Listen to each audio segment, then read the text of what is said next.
right here with the features the nose and the lips. And you can kind of get a look at this and see on this side. So again, it represents some form of bondage. It looks like it's like ladies, if you will. But you look down and you see the hands are tied, there's bond. But then on this side, we come over, it looks a little bit more northern African. And the features seem to change a little bit, but still a representation of some sort of bondage. So this is something to research, very interesting. So if you notice, the features change, and it appears to be male. So it appears to be, well, no, these might be male over here too, I don't know. Something to, but it's very interesting. So this is going towards the south, this goes towards the north, but there's a message being conveyed here, which is really interesting. And I'm sure someone will comment on what message is being conveyed. But yeah, but you know what? I would have never even thought about this had I not come here and stood in this space. And coming here and seeing the differences on these two sides is definitely something to hold on to and to take back. So nothing like seeing for yourself. More on the way. Sometimes with the advantages of being in a place that you've heard about. So right here, I've heard about this, but now I'm standing here, I'm actually touching this and seeing.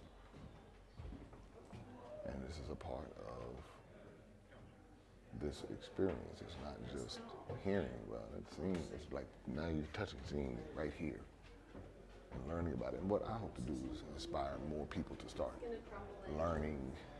I mean, because a tour guide can tell you anything.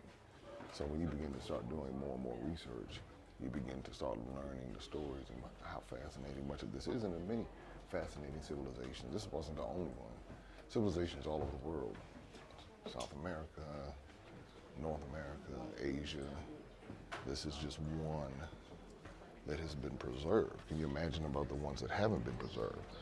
But there are even more when you go to those areas of the world, you begin to see pyramids and temples and really, really unique remnants of ancient history.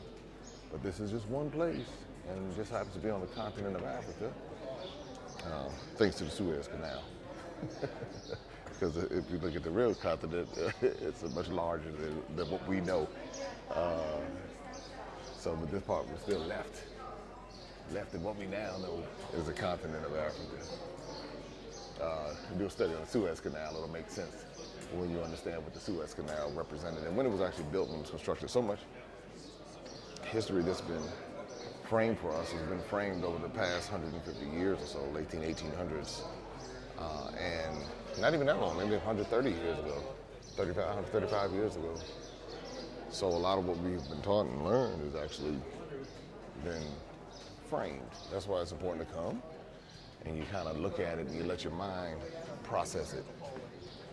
Start asking questions. But again, like I said, if everybody else can come, why can't we? You don't ever hear anybody telling somebody from Europe or Italy or wherever, from Poland or Netherlands, don't go, I don't need to go.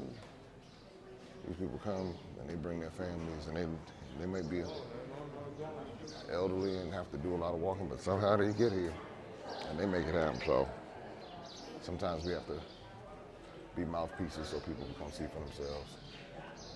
Yeah. So you're invited. Open up your eyes and see all the fun and mystery. Take an African adventure with Darren and Destiny. From the mountains to the shore, so many things to explore. Take an African adventure with Darren and Destiny. The Adventures of Darren and Destiny. And Darren and Destiny are twin brother and sister, and you go on their adventures throughout the African diaspora, meaning so African diaspora destinations, primarily focused in Africa, but we go to South America, we're going to go to the Caribbean.